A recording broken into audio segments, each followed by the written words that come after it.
I want you to note that the chat is disabled this evening, so please hold on to your questions until the Q&A portion.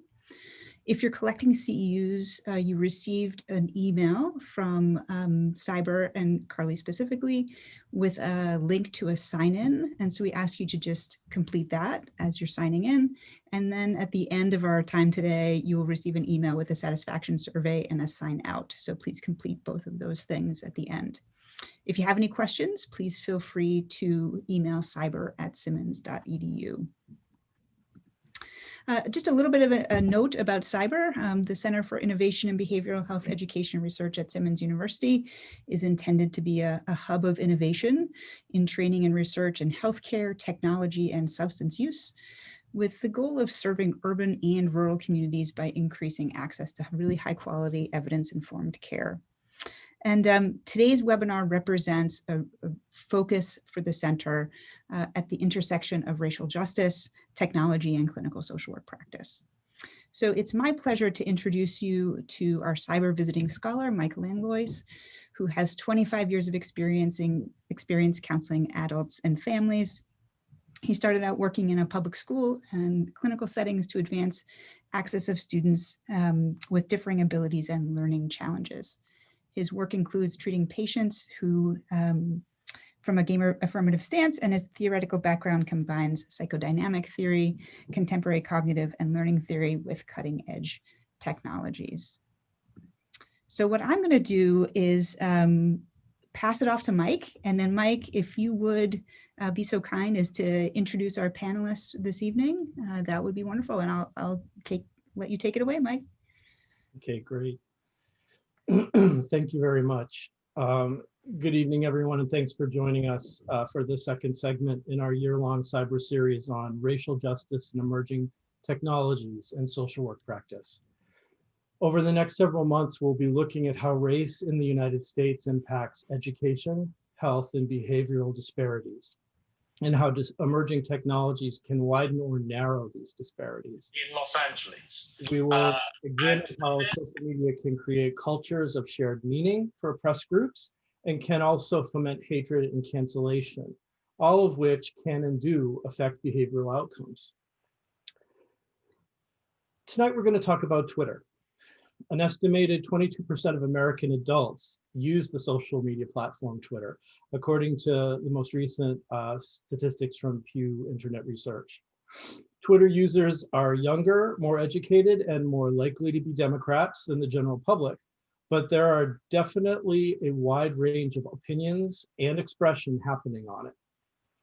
The top 10% of users, defined as posting 138 tweets a month, are responsible for 80% of all tweets. Prolific Twitter users tweet more about politics, are more likely to be women. They're fairly evenly distributed between Black, Latino, and white users. And white users are, in fact, in the minority at 21% compared to the latest statistics of 24% Black and 25% Latino users. Now that's Twitter as a whole. A vibrant part of Twitter is the culture of Black Twitter, and more on that in a minute. But first, I want to introduce our panelists. Dr. Gary Bailey is the Assistant Dean for Community Engagement and Social Justice in the College of Social Sciences, Policy and Practice at Simmons University. He holds the rank of Professor of Practice at Simmons University School of Social Work and has a secondary appointment at the Simmons University School of Nursing and Health Science. Professor Bailey is also a faculty affiliate appointment at Harvard Medical Schools and a consultant to Fenway's Health Department on behavioral health. In June 2010, he was elected president of the International Federation of Social Workers. IFSW is based in Bern, Switzerland, and he is the first person of color to hold this post. He has numerous other roles, awards, and publications that would take the length of our time to outline. Our next panelist, Renee Graham, is an opinion columnist and associate editor for the Boston Globe. She writes on a variety of subjects, including race and racism, domestic violence, LGBTQ issues, police misconduct, gun control, and politics. Ms. Graham is also a regular contributor on WBUR-FM's Radio Boston and WGBH-TV's Basic Black. She was previously a pop culture correspondent for WBUR's nationally syndicated Here and Now, and a columnist for The Artery, the public radio station's arts and culture blog. Graham has been a contributor and commentator on several CNN original series and has also appeared in Netflix's Remastered, The Two Killings of Sam Cooke, a documentary about the famed soul singer and civil rights activist who was murdered in 1964. Renee has received numerous awards for promoting understanding and championing the underserved, and was selected as one of the 25 most influential LGBTQ+ people of color in Greater Boston by Get Connected and Bay Windows. Our third panelist and Simmons alum, Kenyora Parham, pronouns she, her, and hers, is a connector, collaborator, and consistent walker in her own truth to love and empower others. With over a decade of experience working with youth, families, and community grassroots leaders in the nonprofit sector, she is an undergraduate alumni of Simmons University, class of 2010, and a graduate of Boston University School of Social Work, where she received her MSW as a clinical major, focusing on group work. Currently serving as the president of the African American Alumni Association of the university, Kenyora aims to unify and strengthen the university by building connections and bridges between Black alum, current students, faculty, staff, and administration. In her full-time capacity, Kenyora serves as the executive director of End Rape on Campus, a national organization that works to end campus sexual assault, and most recently founded her own community group for BIPOC executives called C-Suite in Living Color as its CEO and founder. Welcome to all of you. Thank you. So before we get started, when I was into the discussion part, I kind of stalked you all on Twitter, True Confessions, and I did a little calculating because of the what we call a prolific Twitter user. And I calculated that Renee is in the lead. She approximately tweets 196 tweets a month since 2013. Kenyora is closely behind at 142 a month since 2010. Gary, you tweet approximately 38 times a month and have been doing so since 2009. And I am in last place as tweeting approximately 36 times a month since 2010. So at least two of us are considered prolific Twitterers, and two of us are perhaps neophytes.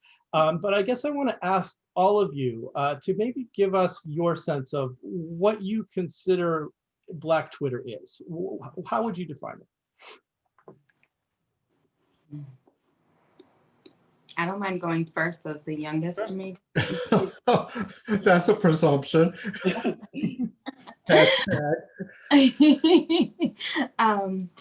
For me, the way that I would define Black Twitter, and first let me say thank you for providing this opportunity and being a panelist to really talk about this topic. It's a really important one that we need to have more conversations and discussions on. So what I would say is that I believe Black Twitter is a network of culturally connected communicators who are using a platform to essentially bring attention to cultural issues that are happening not just domestically but internationally, as a way to provide a counter narrative of the Black experience. That's probably how I would define it. And I also look at Black Twitter as being by Black people, for Black people, with Black people, and accountable to Black people. And that is across the diaspora, and all of the intersectional spaces in which we exist and live. And so it's not, so one wants to be really careful to white colleagues who are listening by thinking that going on to this thing called Black Twitter that you can figure out, there is no one size fits all. Exactly. There are lots of sizes and lots of ways in which we exist in the world. And what I'm fascinated by is the global reach. I mean, one tweet and you can be all over the world, and we'll talk a little bit about that, hopefully before the end of tonight's session. I think I always thought of it when I first got on Twitter, and I came to Twitter sort of late. I didn't get on Twitter till about 2013. And I didn't really start tweeting a lot until I returned to the Globe in 2016. But the way I thought about Black Twitter, it was like all the Black kids sitting together in the cafeteria. Yeah. You know, you felt that you had culture in common. You felt comfortable to talk about things you wouldn't talk about elsewhere. You had this commonality you couldn't find usually where you went to school or in your workplace. You had this place where you could always go and have these conversations and learn, you know, and learn not just what was happening in your community, but what was happening in Nigeria, what was happening in Jamaica. And it was like, as Gary mentioned, it was the global reach of it that was fascinating to me, because, you know, I'm in Boston, and I think very much about Boston. I think about what's happening in America, but there's this whole other Black experience in the world that I'm not privy to, and I get access to that and what people are thinking through Black Twitter. And it affords you an opportunity to be in solidarity. I think that I've spent so much of my life in private schools and other things where I was one of none. And so that sense of, you go into school, you go to college, you go here, and you come home, and that was your sense of connection, but you don't, at some point you leave home, and so you are one of none. And Twitter and other forms of social media as well allow you to be part of a community, in which you don't have to be defensive, so that you can tell a joke and not have someone feel, I don't feel safe. I feel vulnerable. So that you're not having to massage other people's fragile feelings in the same way. You don't have to edit yourself. Yeah, exactly. That's the thing, and say, well, this is the wrong room. I can't say that here. Exactly. Black Twitter, I feel like I can say anything. Right. Absolutely. It's another form of reaffirmation without having to code switch, and explain yourself and what it is that you think that, something means for you. And you have a community that's able to reinforce, or in this case, retweet, or like, a particular post or comment that you have. And it's another sense of like reaffirmation of that, in that sense of solidarity. Or check and call out. I mean, that also happens too. So, I mean, there is a fierceness, in some ways to what can happen. So it isn't for the faint of Black heart. Yeah. You don't want to be the subject of Black Twitter. No, you don't. No. Don't be a hashtag. No, you don't. No. So one of the things that you're sort of talking about a little bit, and again, I think this goes back to Gary's warning to white colleagues about you're not going to understand everything about Black people or Black culture around Black Twitter, has to do with this sort of concept that we talked about in the title, which is signifying, or signifying in. See, there's my acculturation happening, and for folks that may not be aware of this, part of what signifying is dependent on having grown up and lived and existed in a culture that has a shared set of meanings and a shared set of oppressions and a shared set of lived experiences, so that even if I go on Black Twitter, I'm going to miss half of the layers, if not most of the layers. And the piece that I found interesting that I can get, because I enjoy sarcasm, is sort of the contextual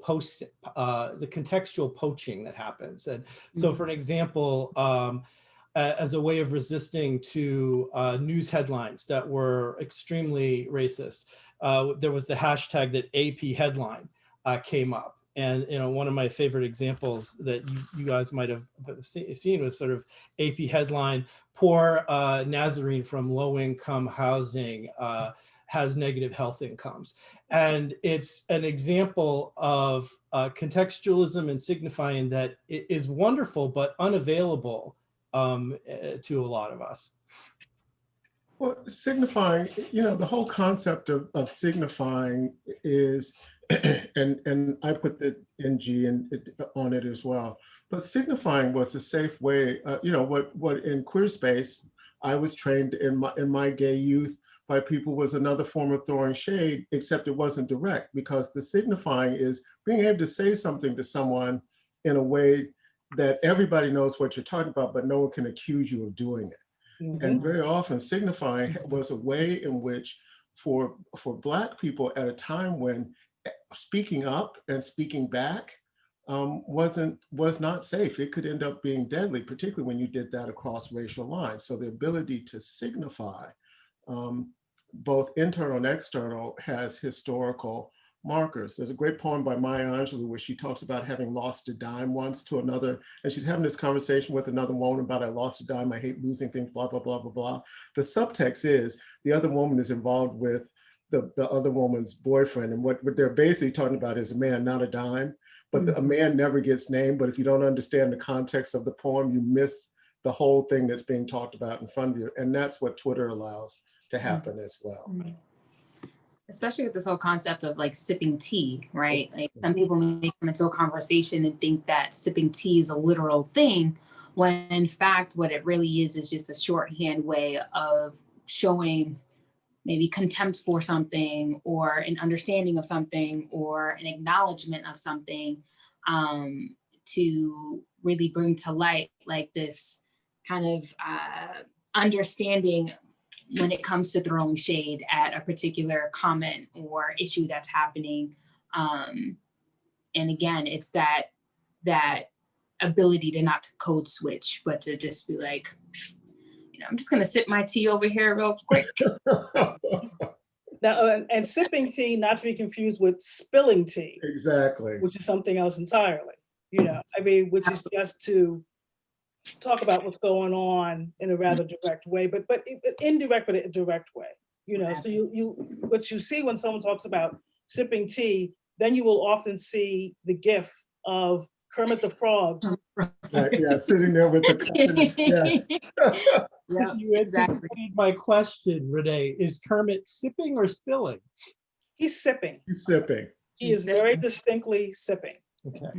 You know, and that's one of the other great things to me, and maybe I'm getting ahead of you a little bit, Mike, is the way it's just, you know, the challenge of Twitter originally was those 140 characters. How do you get something said in such a short space? You know, and of course, you know, brevity is the soul of wit, right? As Shakespeare said. Now we have 280 characters, but there's still a way to get that point across. And you have to do it with directness, often with humor, and a way that everyone will relate to. And that's, to me, sort of the gift of Black Twitter. And to me, it goes back to, say, you know, playing the dozens. Right, you would have these sort of, I guess, an insult contest, if you will, between two people, and talking about people's mamas and talking about their fathers and talking about where they live and what their hair looks like. You did that in maybe one or two lines. And that, in a way, has been translated to Twitter to have this sort of running commentary on what's happening, not just to you, but to the community around you and how you're reacting to that. And not necessarily also a commentary, right? Because from what you're saying is, you don't even have to use words. You can use the visualizations and the memes to really convey a message, or really agree with something, disagree with something, and really have a conversation with those memes going back and forth. I can count on my hands how many times, you know, I've even texted back and forth with friends of mine just using memes as a way of communicating, but doing it in a way that was humorous for us, and another way of connecting. Well, I mean, we've all seen. I'm sorry, I was saying it got so deep for me. I actually started making my own GIFs. I figured out how to do that. Oh, wow. I wanted my GIFs to be as original as possible. Absolutely. I don't want them to be what everybody else had. I love that became a whole nother endeavor on Black Twitter for me. Well, you should teach a class, because that would be really helpful to be able to learn how to meme generator. Absolutely. Right. It's just looking at the memes and the GIFs. I know that many people here have seen the one where the cat is sitting there and people are yelling at the cat, and the cat is saying, no, I'm not going to do anything. It's a white cat sitting on the side. Today it showed Trump being pulled out saying, I want to recount, and the cat is saying, no, you're just going to re-lose. It's always the same cat. Right. Or my favorite is the cat, whenever something is really juicy, it's a black cat sitting there with a file. Yes. Yeah. And that's the one I use when this is really about to get shredded. That's the Yeah. signal. Is Yeah. this is going to go in, people are going to go in. And I think there are times where using words and language can be really important. And I'm thinking of a time this weekend when I trolled the president, our current president, who was typing that egregious tweet we all saw in all caps. And I kind of tweeted to him about how he really was kind of conducting the null hypothesis, that if there was no observers there, then he couldn't allege that something had happened. And then I added, by the way, ask Ivanka about cap lock. It's important. That is a way of aggressing that is very different than when we use memes. By the same token, I think memes have been extremely helpful for me in dealing with more conservative friends when I just don't have time to argue with them anymore. And I wonder if any of you have found yourself reduced or channeling memes as a way of coping. That's a good question. Yeah, I don't think it's, I wouldn't use the word reduced. It's strategic. Yeah. It's like, here's my hand, talk to it. Yeah, absolutely. I'm done talking with you. This is the conversation. You have a conversation with this inanimate thing. Yeah. That's really how sensible this is. You know, it's a read, it's a stopping a process, it's shade, it's all of those things in one vehicle. And it's also great if it's witty. People who are, sometimes the trolls aren't witty, and they don't know how to combat wit. Very true. I mean, I think for me, it's the Globe's general rule is you cannot do anything on social media you would not publish in the paper. So my objective every time I'm on Twitter is to not get fired. And so memes come in are really handy for that. Yeah. You know, it's just, you know, a picture with some words on it, and I'll just put it up, and it's kind of funny. And I think I'm getting my point across, but I'm also staying within the bounds that my job demands of me, you know, and I think that's the key for me, at least. That's why I like memes. Well, and Renee, I remember you were very, I hope I get it right, but you did one a couple weeks ago, which was pass it on. Originalism is white supremacy, or originalism is racism. And that made such a powerful connection for me that I haven't gotten. And it was very brief. And so whether we have 140 characters or 280, I thought it was very meaningful, but it also, the pass it on was great. But the pass it on is something I literally got from Black Twitter. People do that all the time. And I just thought that's the easiest means to sort of say, oh, guess what? You know, think about that. I think it's also interesting because Twitter, in one sense, you think you could say whatever you want to say, and then there's that fine line of should we censor, you know, especially when it comes to Trump and the false information that he spreads. And, you know, Twitter has now decided to put up some like warning, you know, content, but not actually suspending his account, which, you know, most of us may hope for. But then you also have folks who, like yourself, Renee, who are like, you know, I want to make sure that I'm posting, you know, some sensible content, but also, you know, I want to keep my job. And so some of us use those disclaimers like all retweets and tweets are of my own and of my own opinion. And for me, it's like, does that really uphold, you know, the ideal of freedom of speech, the First Amendment, right? Like, just by us putting that disclaimer there that, you know, whatever I say shouldn't be held against me. But then we have folks like yourself, Renee, who are like, yeah, I got to teeter this fine line because of what my job is. So it's also this interesting dynamic that occurs. Because I actually, well, I don't want to say I crossed the line. I had a weird Twitter experience a couple of weeks ago, maybe just about 2 weeks ago, where it was when there were all those little Trump truck caravans Yeah. that were tried to run a Biden bus off the road and were terrorizing people. And so I was looking at it, and what it reminded me of was an ISIS caravan, Mhm. you know, with the guys in the pickup trucks and the flags. And so I took a picture of the Trump, you know, caravan, I took a picture of the ISIS caravan, I put them side by side, and I just wrote, see the difference? Me neither. And then went on with the rest of my day and was off Twitter for maybe 3 hours and came back, and it had kind of exploded. And the MAGA people had gotten hold of it. And it was just insane. It was just madness. Now, my whole thing was like, I'm not taking it down. I'm not deleting it. Someone tried to get me suspended. They tried to get me fired from my job. It was this whole sort of weird thing with just these images. And I felt like, look, if you're going to behave this way, if you're going to behave like terrorists, then I'm going to compare you to terrorists, Right. you know? And Twitter, you know, didn't suspend me. They said I didn't violate their terms of service. But it was this interesting moment in remembering that I'm not just sending this out to a few people. And sometimes you can forget that on Twitter. You know, it's like, oh, my friend thinks that's amusing. And then suddenly it kind of catches fire and it kind of goes berserk on you in a weird kind of way. So, I mean, it's you know, it's this weird thing where it's, I would never say, you know, retweets are not endorsements. No. If I'm retweeting it, I'm probably endorsing it. I'm not going to hide behind that.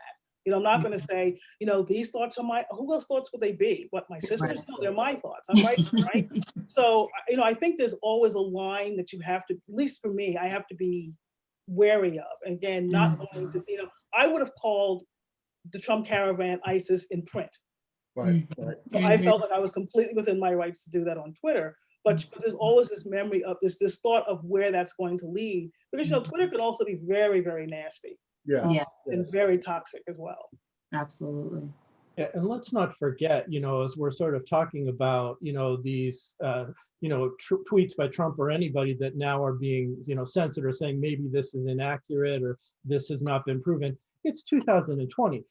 Since 2016, there's been tons of these, and it's only now we're kind of late to the game.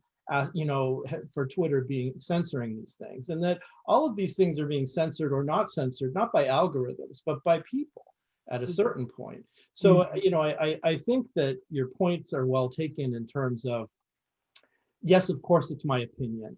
And it's only recently that people have actually intervened for some of the hate that's coming. So, you know, I want to direct us a little bit to think about how we can use Twitter and how we can leverage it. And I'm wondering, you know, I think Renee just gave a really good example of leveraging it in some ways, but I also want to open it up to the rest of you. Have you found that there are ways that you leverage Black Twitter in terms of advancing your social justice goals?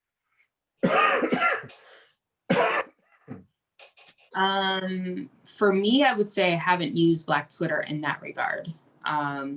I also don't have as many followers to, I think, help me get into that space to use it. And a lot of what I tend to post is centered around ending campus sexual violence for my job, or also bringing attention to things that I'm experiencing as a Black woman, but not with the intention of Black Twitter, you know, catching the eye of Black Twitter. For me, it's like, if it catches, it catches, but I'm still gonna say what I wanna say, like how I wanna say it, because this is my experience, but not necessarily using it as a leverage. I think with respect to my organization and the platform that we have, our aim isn't for Black Twitter, but our aim is to spread awareness of what's happening on college campuses and how we can draw attention to what's going on, especially for students who are at the most, who what we say are at the center of the margins, those who are most marginalized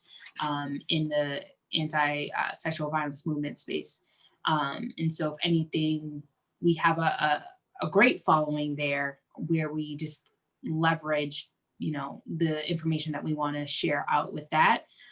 But personally, no, I'm just, I just say what's on my mind, speak what's on my mind. And if it's there, you know, if it catches, it catches. You know, I'm also not one for too much attention like that. So. I think it's not. I think I know that, for example, as a social worker, everything I do is through the lens of social justice, and in my role at the university, my role is diversity, equity, and inclusion. It's not, it is in my DNA. I don't know how not to do that. I can't see myself ever advocating for something that doesn't help people or take on things that hurts people, right? So that's just how I've operated my entire life.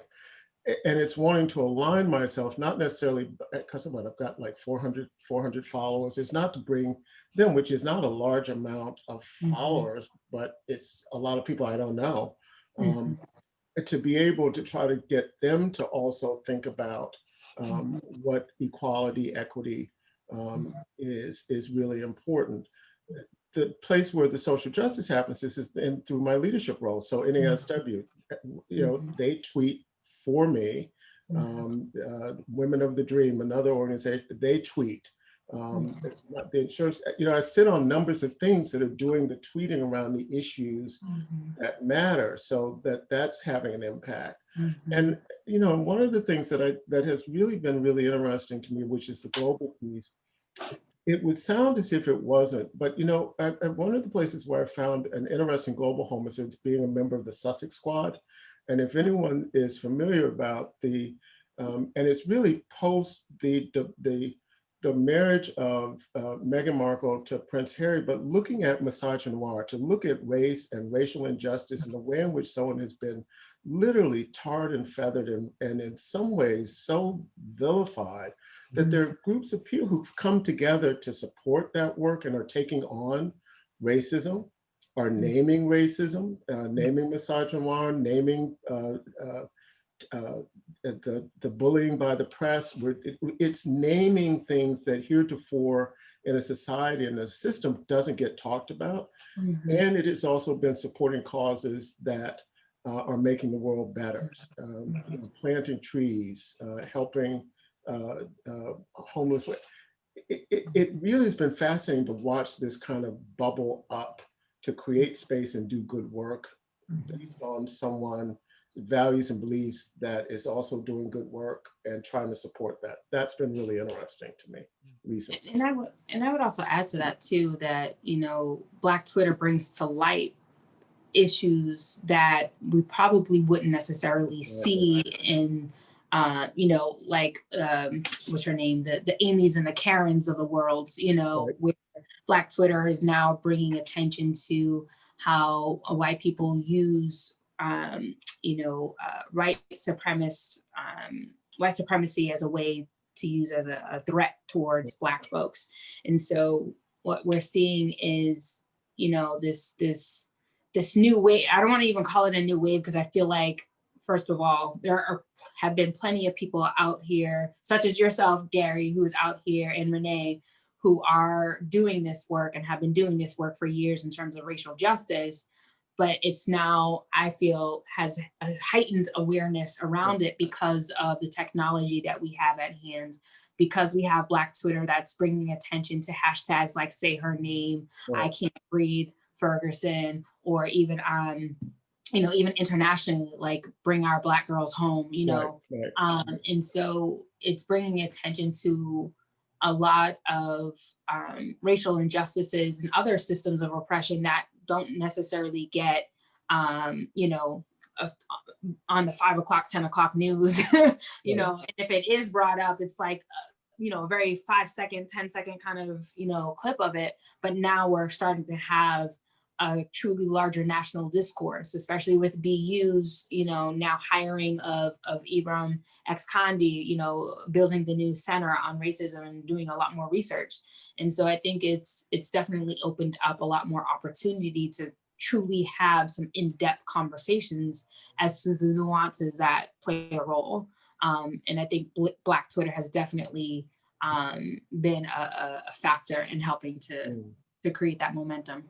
Yeah, I think it's hard to deny that Black Twitter is a political force. Right. And it makes people pay attention. We would not have been talking about what happened to Sandra Bland in a Texas jail in 2015 if not for Black Twitter. We would not have spent a good part of this year talking about Breonna Taylor if not for Black Twitter, because these things weren't making it on the news. What will happen is it will happen on Twitter, will happen in Black Twitter, and then everybody else catches on to it. So, you know, an example of that is Oscars So White. Yes. Yes. So in 2015, the Academy Awards, or the nominations come out, there are 20, you know, nominees for acting categories. Not a one of them is a person of color. And April Rain tweeted this line: "Oscars so white, they asked to touch my hair." Now, now, the genius of that was not just the hashtag Oscars so white, but built into it was this other indignity that Black people endure all the time from some white people who feel compelled, for no good reason, to touch our hair, whether it's a short fro, it's a long fro, it's locks, what braid, can I touch your hair? No, you can't touch my hair. So, I mean, her dealing with that was just so fascinating, the way she put it, but it also shed light on this problem. A year later, 2016, the same thing happens. 20 acting nominations, no Black people. Lots of Black people were certainly eligible, nobody got nominated.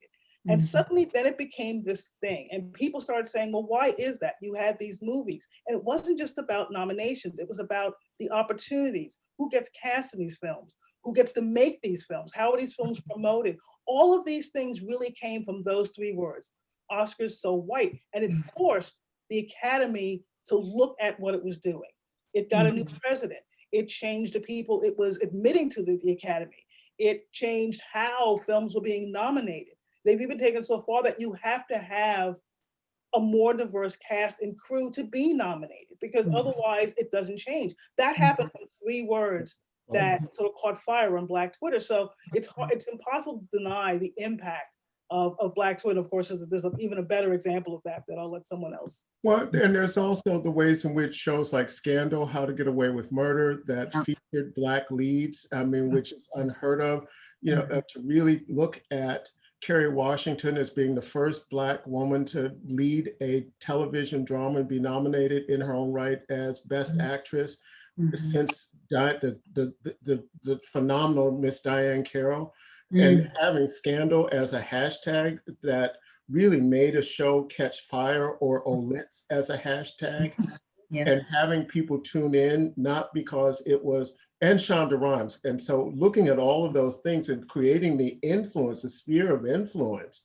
for what could be possible in terms of powerful, present, professional, all of those things that we know exist, but lots of America didn't know in terms of being able to watch these shows and to be able to see us as full, complicated people, not stereotypes, that we have the complications that everyone has in terms of family, community, our own feeling imposter syndrome sometimes based on where we are. But it wasn't shortcutted, and it wasn't playing the mammy or the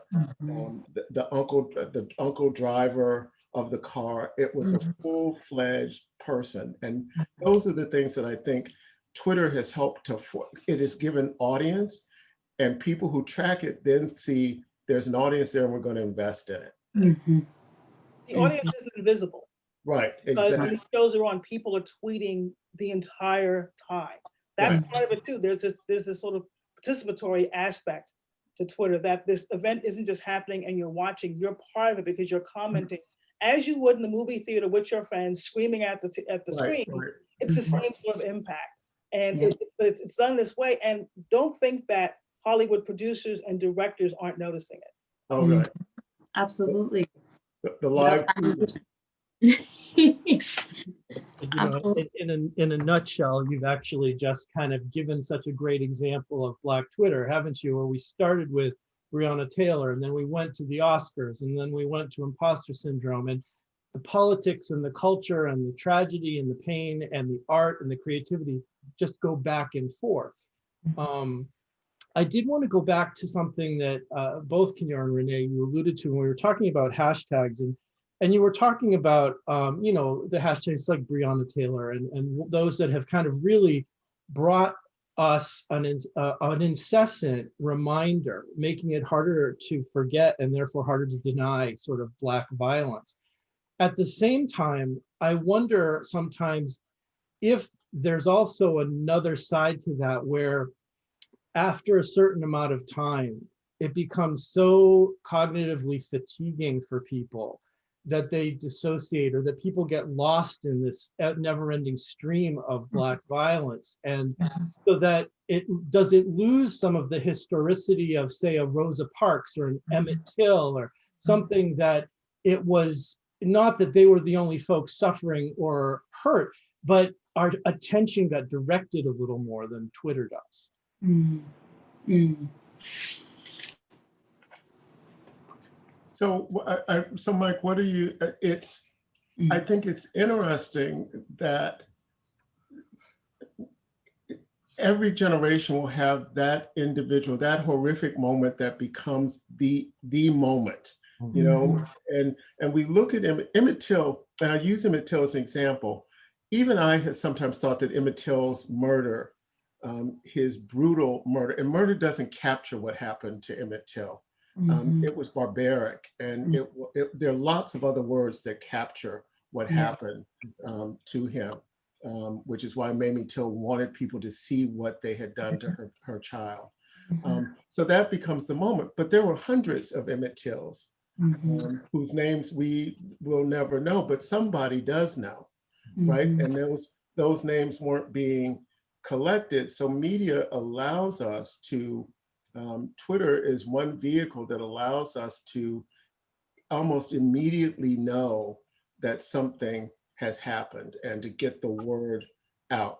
And the lessons learned are, for me, are if you don't document it in a world where your voice is negated by the metrics, show me, prove it, I don't believe it, this is the proof. Here's the proof. And I think that there are hundreds and hundreds and hundreds of examples of where these things occur that even Twitter's not catching, you know? And so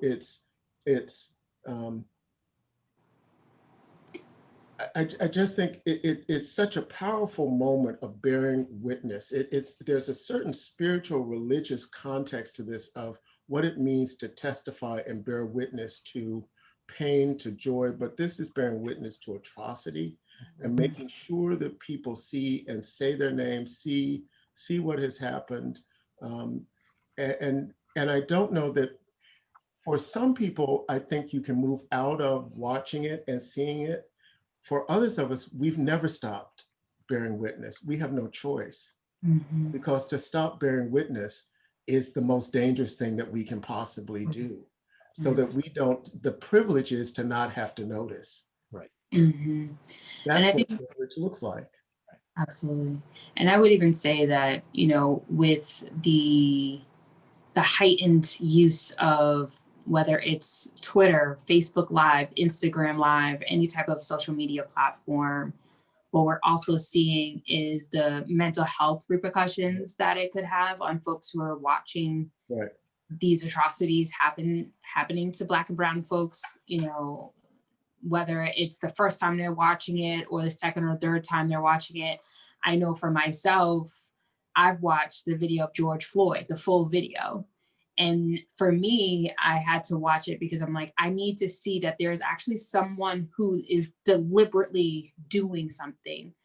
And not because I didn't believe that these things didn't happen, but because I needed to be affirmed in that way for whatever reason that I'm still processing even to this day, because I have a hard time understanding how people have a disregard for humanity simply because of one's color of their skin, the stereotypes that may be placed upon them, or even the mental health illnesses that Black and brown folks have that a lot of police officers are not privy to or not understanding of. Hence why we have folks who are saying we need to have social workers accompanying police officers, you know, when they're on duty and making these calls. But on the other side, as we're watching these things, it's like trauma. It's trauma for us. It's secondary trauma for us. And, you know, whether we have the ability to turn it off, but the image is still there.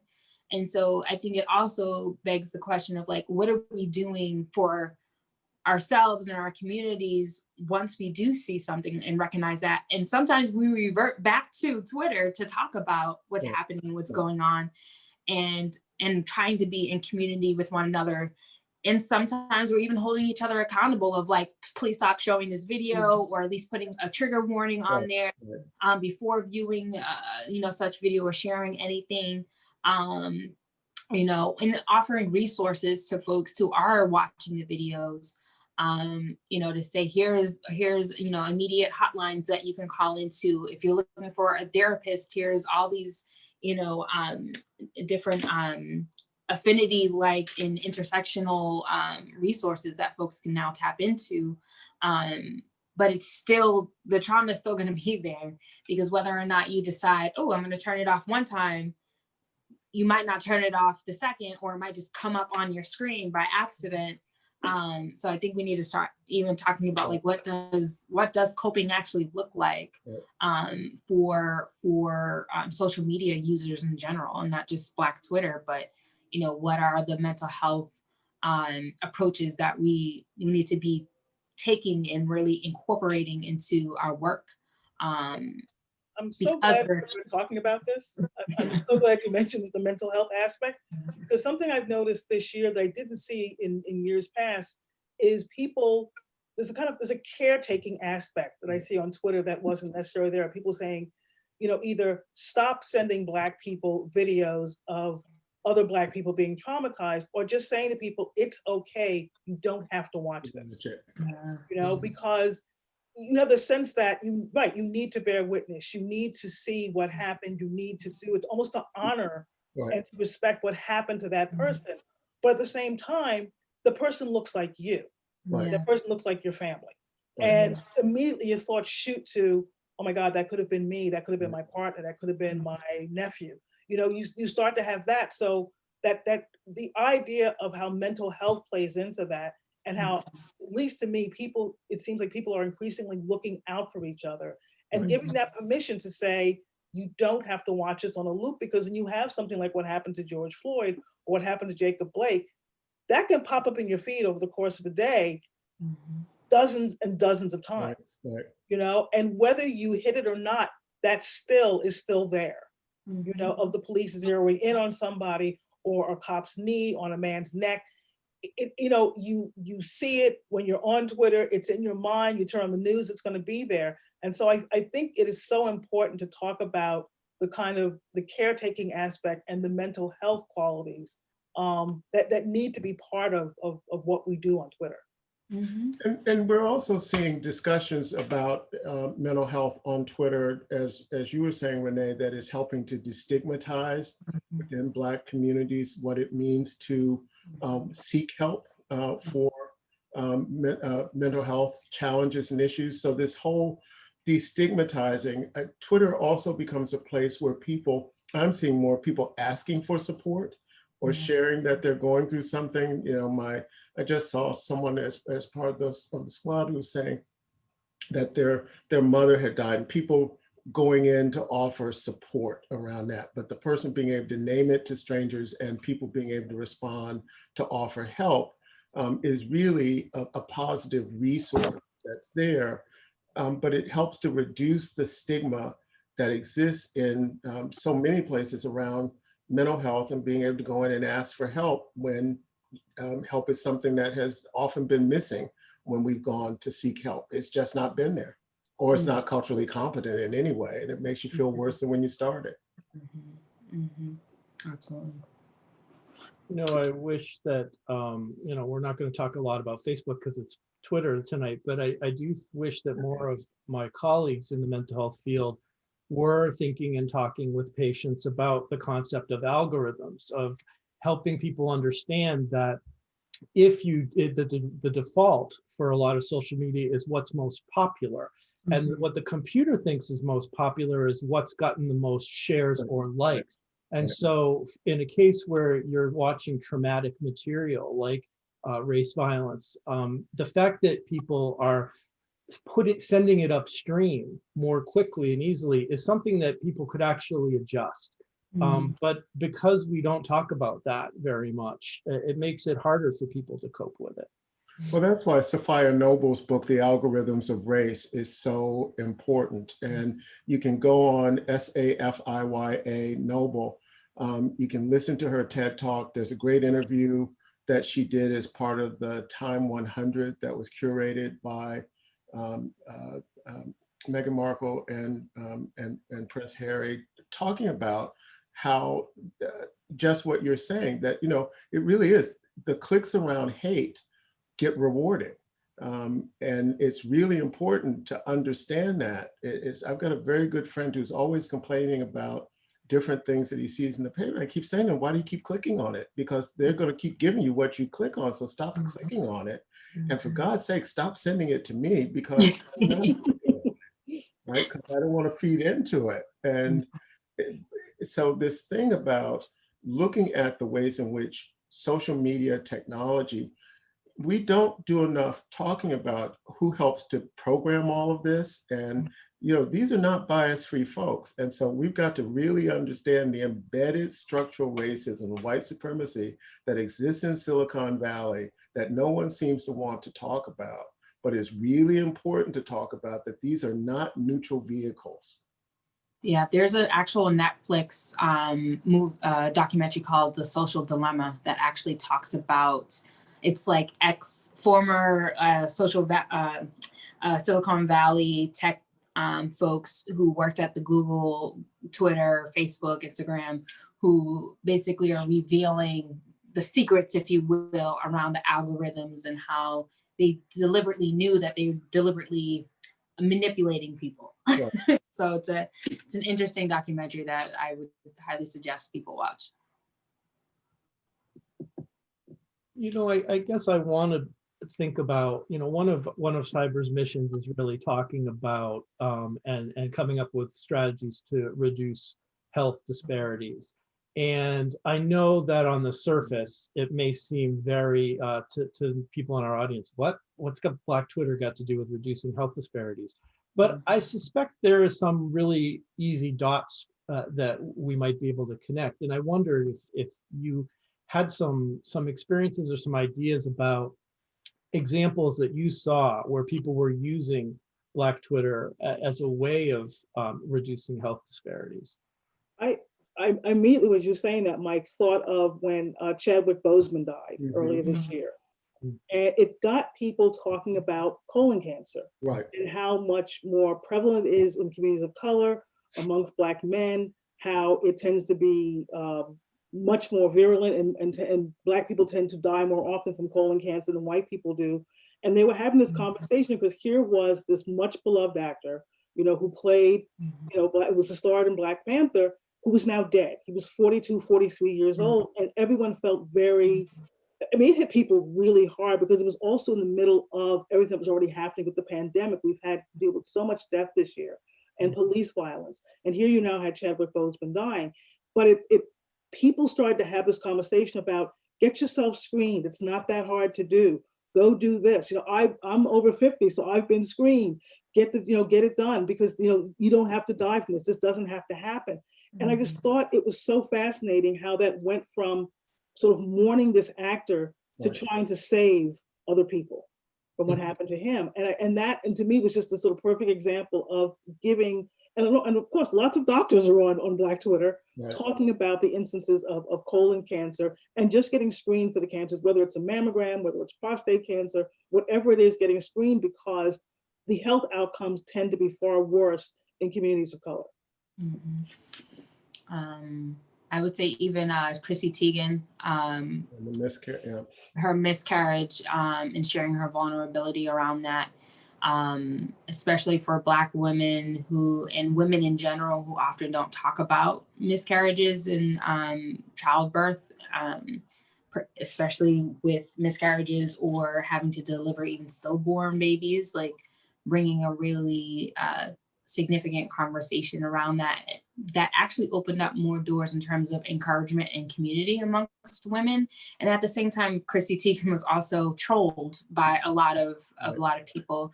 And I think that stems from her, you know, dislike for Trump and Trump's trolls disliking Chrissy Teigen and using that vulnerable moment as a way of trying to attack her versus, you know, bringing more encouragement and sympathy that way. That's one particular thing that came to light for me in terms of health disparities, is bringing that conversation forward and having more of those types of conversations, especially amongst women.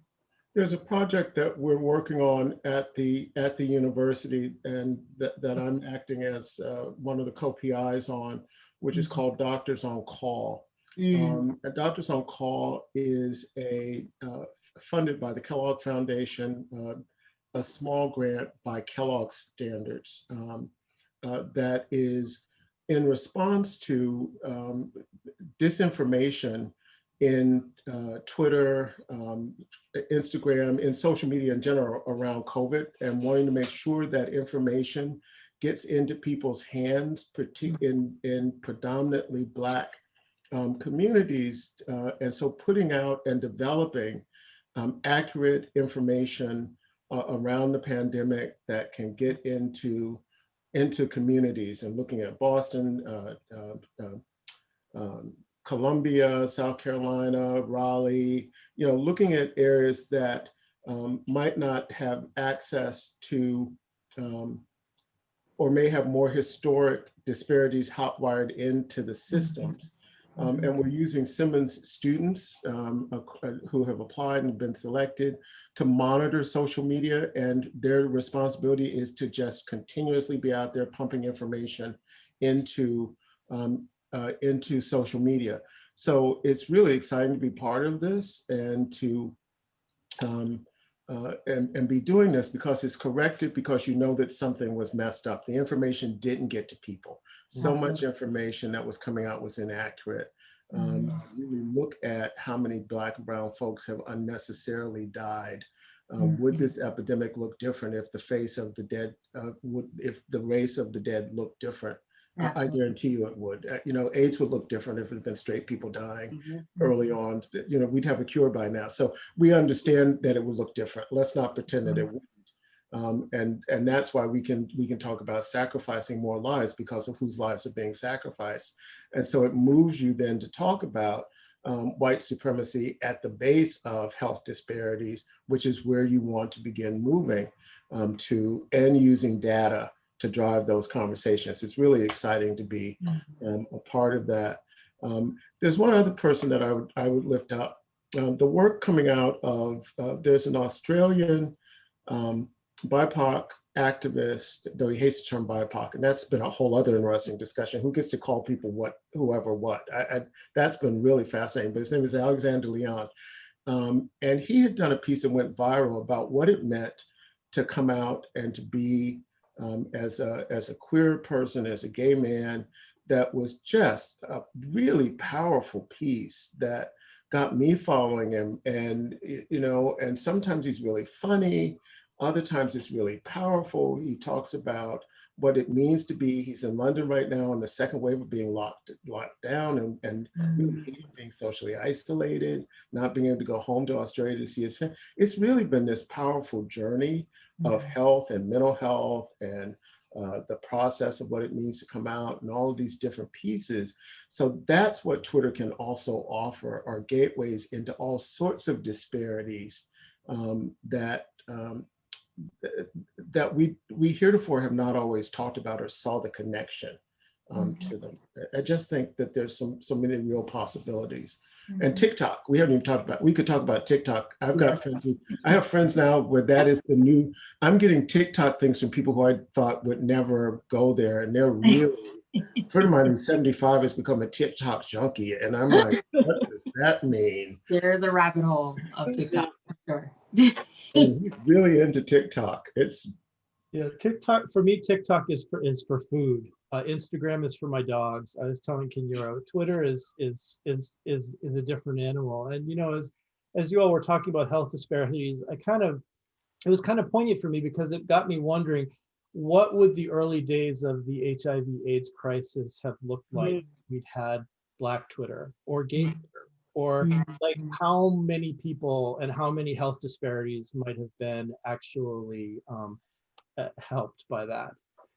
And how would that have impacted the early reporting Right. Yeah. about the pandemic, Right. which was horrible in the early 80s and well into the 80s. And yeah, you're right. That would have been, it could have changed a lot of things, including not allowing a president to go through nearly 2 terms in office without mentioning AIDS. Right, right. You know, speaking of president, before we open it up to questions, because I wanted to leave at least 20 minutes for questions, I couldn't resist asking you, as I'm sure you may have noticed, we had an election last week. And I'm wondering what, if any, influence you thought Black Twitter had on this particular election. Well, first of all, thank God for Black women, period. You know, the earth sits on their shoulders, and they have shown up time and time again and that, you know, and that comes through for me, Black Twitter, but it comes through all the vehicles in which traditionally and non-traditionally people, and particularly women, have communicated. So we would not, our democracy would be sunk. Black women own the democracy as far as I'm concerned. And we could have a whole other conversation about other populations of women who did not show up and did everything on the complete opposite, but I'm not gonna even go there, but you can kind of Your get tea, Gary, sip your tea. Yeah. Just did. and, you know, and then I'm not even gonna go down the Eva Longoria Twitter debacle today. Yeah.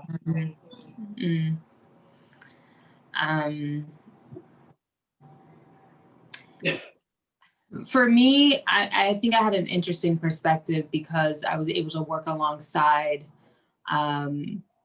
civic engagement organizations like When We All Vote, and All In Campus Democracy Challenge, and the United State of Women, my own organization, NRAPE on Campus, and other organizations like It's On Us, where we were able to utilize really When We All Vote kind of messaging and strategy around that. And the whole plan around that was getting more youth to be a part of the civic engagement conversation and having them to understand and recognize the power of their vote, especially with my organization, having survivors of sexual violence recognize the power of their vote. So a lot of, I guess, the targeting, if you will, was more towards the youth vote, survivors, and of course women, because, you know, when we all vote, we change the world essentially. And you know, of course, what we saw on Saturday was, you know, Black women really coming through as we always do, because we vote right. Like, I don't know how else way to put it. But you know, to us, like there was no, yeah, you know, like why would I, you know, even hesitate to vote? You know what I mean? Especially with the past 4 years that we had to endure, there was no question. So I think if anything, from what I have seen in Black Twitter was able to help with that narrative and really put that out there and reminding people what we have endured for the past 4 years and getting people out to vote. And, you know, some people being able to utilize their actual personal experiences or, you know, their actual personal thoughts of what they thought about Trump. And some folks, you know, sharing the personal experience about what they think about Biden and Kamala Harris, you know what I mean? I think the symbolism of Kamala Harris being the first Black and Indian American woman vice president is definitely something that we wanted to stand by, but we also understand that there's that level of accountability that we're going to maintain and keep going, because although the symbolism stands for something greater and the historical moment and the historical victory stands for something greater, we also know that by having one of us in in the White House, we can do more. And I believe Black Twitter understood that and really leveraged this moment to really, you know, drive home the point of like, do we want another 4 years of what we just endured 4 years ago, what we're enduring right now of COVID? I think not. And however which way, whether it was through memes, whether it was through retweets, whether it was through original content, I think a lot of folks were able to come through and step up, and especially with respect to voter suppression and bringing that to light and really educating folks on what voter suppression means in real time. Especially, I think it was in Georgia or maybe Minnesota, I forget which state, where they were trying to hold back specific voters whose signatures didn't match. And, Black Twitter would step in and say, actually, this is actually illegal, and here's why. Or other particular voter suppression instances that were occurring. And so really driving home correct information and counter narrating the troll language or the troll kind of narrative that was happening in the Trump supporters, that really they themselves don't even know what they're saying half the time, and just really regurgitating that of their fellow colleagues. So I think when it comes to technology and the platforms that we have, Black Twitter really utilizes it as a corrective measure to really bring the truth out, if you will. I just wanted to say quickly, to me, the most important thing Black Twitter did this election cycle was to convince people of their own power. Mm. And I think that had a major, look at the number of people who voted. This was the best turnout in a century. And there's no question, if you look, especially a place like Georgia, Right. if you look at Georgia, if you look at Wisconsin, if you look at Pennsylvania, those were Black communities that came out to vote for the Democratic ticket. And so I think, and to me, the thing was to let people know that, yes, your vote matters. Right. Your vote matters because you matter, and what happens in this world matters. And I think that was the thing, was to let people know that this is your voice, don't let it be silenced. Right.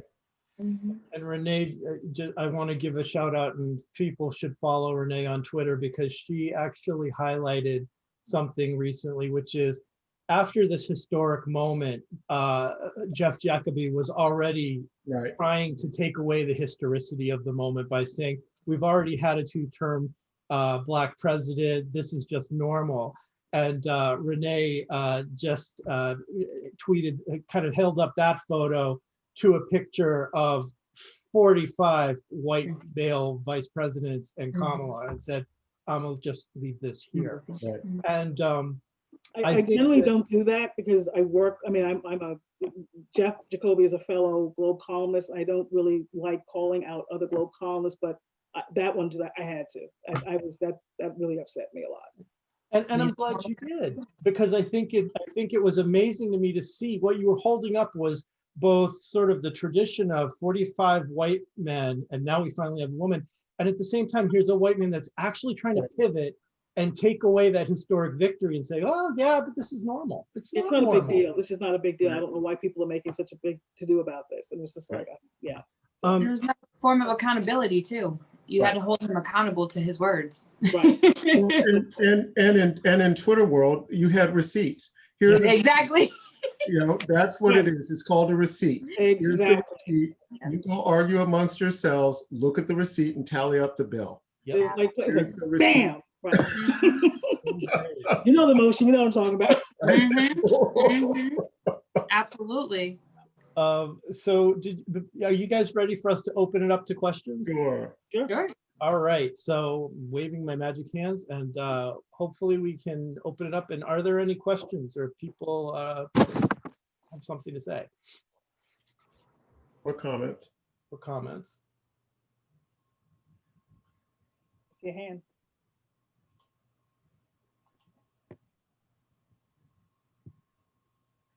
Someone's got their hand up. I'm not sure who's handling questions, so. And then Janae's got her hand up. Who's Jennifer? Who's in charge of? Gail, go ahead. Go ahead. Thank you. Yeah, it's about the names, some of the names of books and other resources. That's just one quick question I have. Like, what squad for Prince Harry and Meghan Markle? Sussex Squad.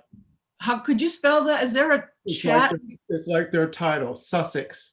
Oh, yes, thank you. And Hashtag Sussex Squad. that's on Twitter? Yep. And it's also being picked up by magazines. So it's jumped from Twitter to now going into popular media because it's been so effective. Oh, thank you.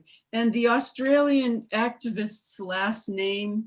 Alex Leon, Leon, Alexander Leon. Alexander Leon. Thank you. Okay.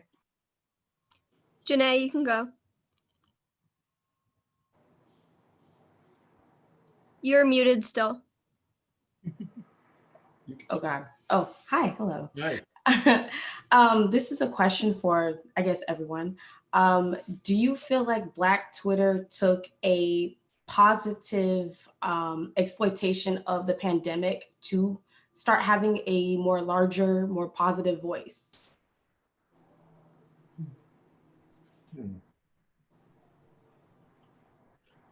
When you say positive, what do you mean? Well, because so I am a tweeter, I guess. I go on Twitter. I did notice how when the pandemic struck, because everybody was at home, it seemed like I actually was seeing more of a Black Twitter presence. Mind you, I work from home. I deal with social media a lot anyways. So, but it seems like, especially upon the height of the pandemic, there was more of a Black Twitter voice going into more than just Black users. I was seeing less people who were even of color at all retweeting Black Twitter.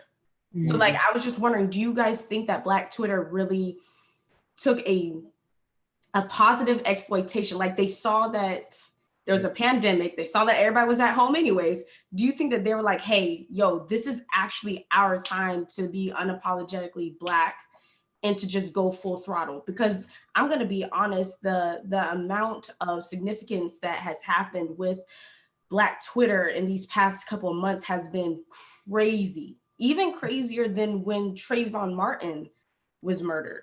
So like, I was just wondering what, like, do you guys think that Black Twitter really saw that the pandemic was out here and really like thought about the fact that nobody could leave their house half the time, so they had no choice but to watch? Like, I think that was, I think everyone spent more time on social media this year because there wasn't a lot else to do. Right. You know, you can only watch so much Netflix, right? So, you know, people I think were, you know, this happening, you reacted to it, and this happening, you tweeted about it. I think there was so much of that going on. I think it was inevitable that there was going to be an even greater explosion on Black Twitter because we just had, you know, we weren't out with our friends. And I think that was, I think it was a way to stave off the isolation that so many of us have felt through this. And to have those conversations, because you couldn't do it with your friends and family up close, but you had this audience that you could talk to that could then, you know, talk back to you.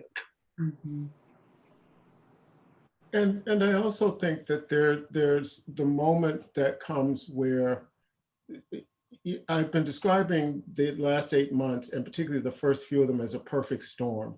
You know, that indeed you had a pandemic, you had the George Floyd murder, you had the intersecting issues of race and disparities and historic disparities that were hot-wired in, that made, in some ways, both of these things as large and as overwhelming and as powerful as they ended up being, happening almost simultaneously. And I think that people just naming it and talking about what was happening and looking at information, I don't know that people woke up and said, let's make this happen, but by just talking about it, it made it happen. By naming it, it made it happen. And then other people, because of the lockdown, who might not normally follow Black and brown voices or even know that we exist in some ways in social media, began picking things up because they're also out there looking, because I've been amazed by the number of white people I know for whom it was as if this was the first moment that their eyes had been opened to racial injustice in this country. Mhm. Mhm. I continue to be gobsmacked by that, because then I wonder what country you've been in for so long, except you've been in white America. Mhm. Mhm. Yeah. Yeah, I'm not sure if I would say Black Twitter recognized that it was their time to shine. But I would say that Black Twitter was able to offer connections, especially bringing to light more intersectional areas that we never probably either talked about before, especially when we talk about Black trans women, Right. are part of like the Black Lives Matter movement, and making sure that their voices are heard and seen, believed and felt in that. And so I think if anything, Black Twitter found itself making sure that people had seen Black voices and faces in the different spaces and areas that people probably wouldn't think Black people somehow just aren't a part of. And so it was more of a reckoning, if you will, of like, oh no, here's who's this affecting the most, at a disproportionate rates, especially when we see things like the CDC, the data and reports being ordered to be taken down by Trump, because we are seeing the disproportionate rates of Black and brown folks who are being affected by COVID the most. But somehow, some way, Trump's like, I don't want y'all to see this information without actually saying it. So it's like Black Twitter goes in and it's like, okay, well, we'll do this our way, not necessarily saying, hey, Black Twitter, are you ready? But more so, just by someone tweeting something that is of gonna catch someone's eye, is of substance and is the truth. And when you're a part of a community that recognizes truth, and the first instinct, especially within the Black community, is to reaffirm ourselves, and to give that, hey girl, whether it's the meme look or the the head shake or whatnot, or even the sipping of the tea or the the counting of the money, however you want to display it. It's our way of reaffirming and recognizing, like, actually this is what's happening for me too. Right. So it's another way of making that connection that I think isn't necessarily conscious but more subconscious, and to some degree. Great question, and we still have some time for more. Last time I asked anyone that's afraid or feeling hesitant to ask a question, this is your moment. We want to hear from you. Jen Brandel has a question. Okay. I will be brief, so I can make space for other voices. And I know we don't have a lot of time, but I came late to the Twitter game, and it took me a while to realize how to be a Twitter consumer, like instead of being a passive consumer of just reading the feed, of realizing it was a resource I could go find information. And when I learned about Black Twitter, I had this sort of series of interesting experiences where I felt like it was very eye-opening. I was getting information and hearing voices I wasn't hearing other places. And it was sort of, at the same time, it would be uncomfortable because I had this sort of reckoning with my whiteness, and of sort of realizing, like, as I'm reading it, of feeling, guilt and discomfort and embarrassed and ashamed, but of sort of realizing I need to stay in it. I need to stay in it and I need to understand. But then I've had moments where I felt like, should I be here? Like, of just really appreciating the space and the importance of having a space that white people don't intrude on, and of not wanting to use Black Twitter to be my source as a white woman, my source of education, and my source of where I'm going to hear the stories, or times when I've seen a conversation happening where I'm like, I don't think I should be here. And so I guess I mainly just wanted to hear, I don't want to not be there if there's sort of like, there's something beneficial about kind of bearing witness and getting the information or being part of a dialogue. But I also wonder if there are times where it feels intrusive, or if, to be honest, you guys aren't thinking about white people, and that, you know, that it's not about us, whether we're there or not, and that that's just something I'm generating out of my own discomfort. I mean, I'm just going to be honest here and just say we're not thinking about what white folks are thinking about when we're tweeting what we're experiencing on a daily basis. If anything, we're hoping to, and this is now me like really enforcing my use of Black Twitter, is like I'm really just out here either explaining something that is really on my mind through my own experience, and while also reaffirming someone else's experience who looks like me. I'm not automatically thinking about, and this is me speaking of myself because I can't speak on behalf of Black Twitter, because I can't necessarily say what my experience might be is necessarily the same experience as another Black person, because our experiences are not monolithic. But what I would say is, as a white person who believes that they may be entering a space that's not made for them, you are absolutely right. It's not for you. However, it is on a public forum, and therefore you do have the ability to witness, be a witness to, and an observer of. I think you recognize your role and you recognize your space within that. And I think as long as you understand what that looks like, and there's no co-opting that happens, or wanting to take control of a narrative that isn't of your lived experience, I think you're fine.